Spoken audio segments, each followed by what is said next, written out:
You may remember that Lindsay, the developer of Wuchang, admitted a few weeks ago that there is a problem with Wuchang's wake-up animation after being knocked down, making the game significantly harder than intended. Well, this has just been fixed in the latest patch. This is just one of the many amazing changes and improvements to Wuchang in today's patch 1.5. So strap in as we review the patch notes together and I highlight all of the most important features that you need to know have been added to Wuchang as of patch 1.5. So as I say previously, the wake up animation was far too punishing. It was all too easy to be stun locked to death by many of the game's bosses. However, now there are far more invincibility frames as you are getting up, which prevents you from being attacked again during the wake up animation, which is going to make the game dramatically less stressful for many players. So if you were put off by this on your first playthrough and didn't finish the game, or if you were wanting to do a second playthrough but this was putting you off, now may be the best time to jump back in again. Now this is the biggest and most important change in patch 1.5, so I'll keep the rest of the video as short and sweet as possible, but let me highlight a few other important features of the latest update. So another thing they have done is they have sped up the healing animation slightly to ensure that you have enough time to heal.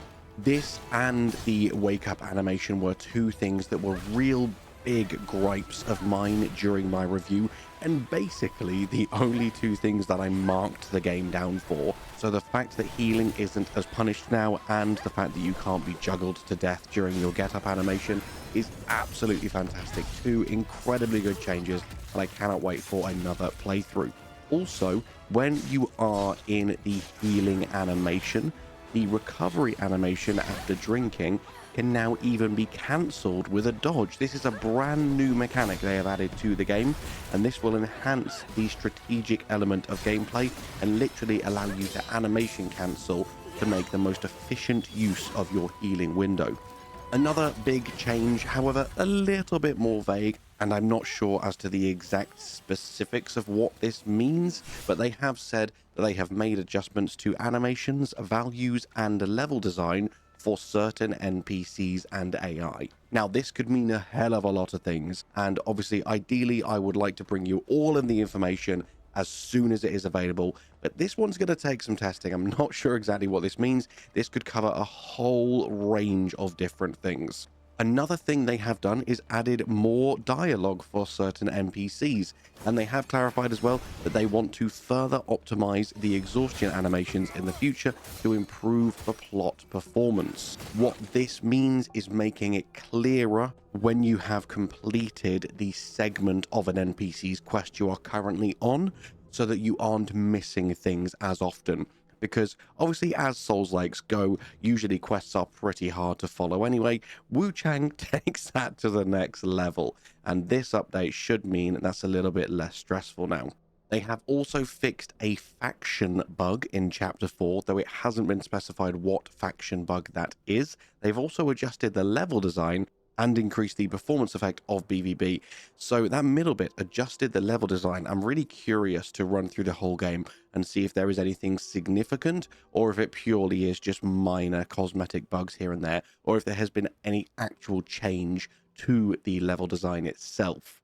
Also, previously, you could actually lock yourself out of two of the endings, Bound by Fate's Threads and Dream's Sweet Deceit. Whereas now they have fixed the dialogue order between Fang Yao and, I'm going to absolutely butcher this name, Yuzai, I think it is. Anyway, them NPCs, them endings, they have now fixed the dialogue order interaction between them so that you can't accidentally lock yourself out of these two endings. There are many lines of the patch notes that talk about NPCs, plot, quest lines, storyline, and NPC dialogues. They are actively going through adding more stuff frequently, which is just absolutely amazing. The last time I saw developers working this hard to make sure the game was as complete as they want it to be was Elden Ring.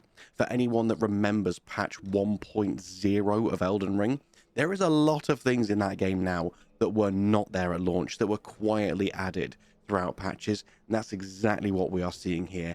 Absolutely fantastic news. I love the developers for doing this. They have also revised a few descriptions for some equipment and items, a few things that didn't appear to do what we expected them to do, and I believe that is purely because of mistranslations.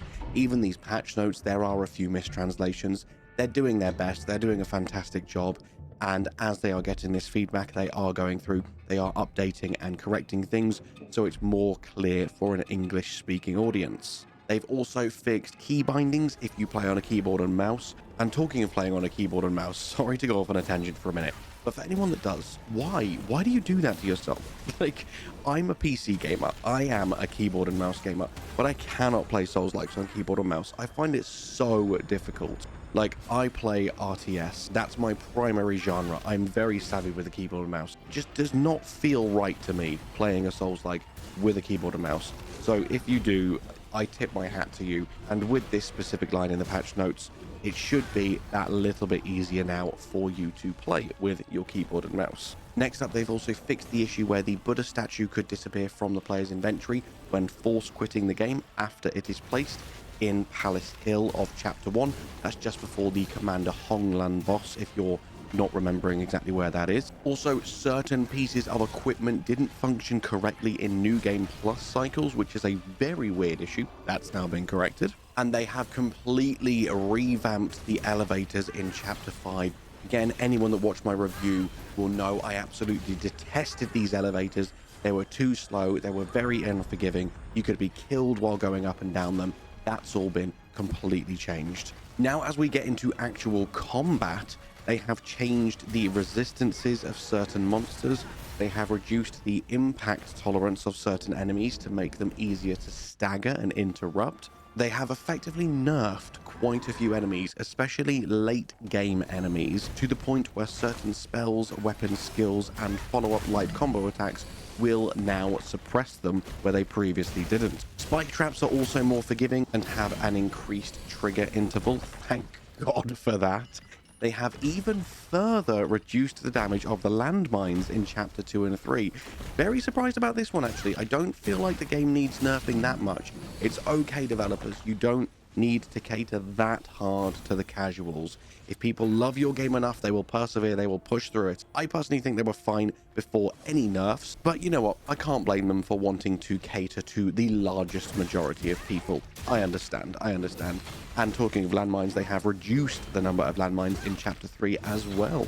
Next up, this is a very interesting one. Adjusted game content to prepare for the update of new weapons and sets in the Deluxe Edition compensation. And if you don't know what that means, from the next line down, what I believe this is basically they are wanting to bring in more traditional armor sets, historical armor sets, including ancient armor such as Wei and Jin Dynasty armor. And I'm guessing this is because people moaned that the majority of the stuff included with the Deluxe Edition was purely just fan service and there was no actual traditional or historical elements to most of it. So again, the fact that they're doing this just to appease players and just to offset some of the hate, fair play. It's really awesome of them. Also, last but not least, before you get onto more of the bugs and crash fixes, optimized game code in preparation for allowing players to choose to respawn at either the shrine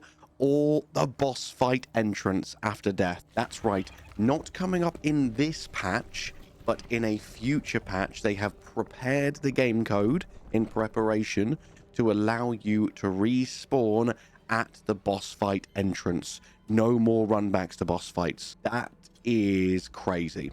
Elitists are going to hate it, but mad props to them for adding this. And all that's left is just a few different crash fixes and optimization things.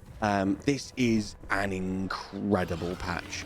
I think it's going to make the game feel completely new in all the right ways and definitely deserves another playthrough, or at least go back and wrap up your current one if you didn't want to the first time. That is all from me today. Absolutely adore Leansy for doing this. They have just made Wuchang even better than it already was. And with that, my friends, all that's left for me to say is thank you so much for watching. I hope you have an amazing day, and I'll see you in the next one. Bye-bye.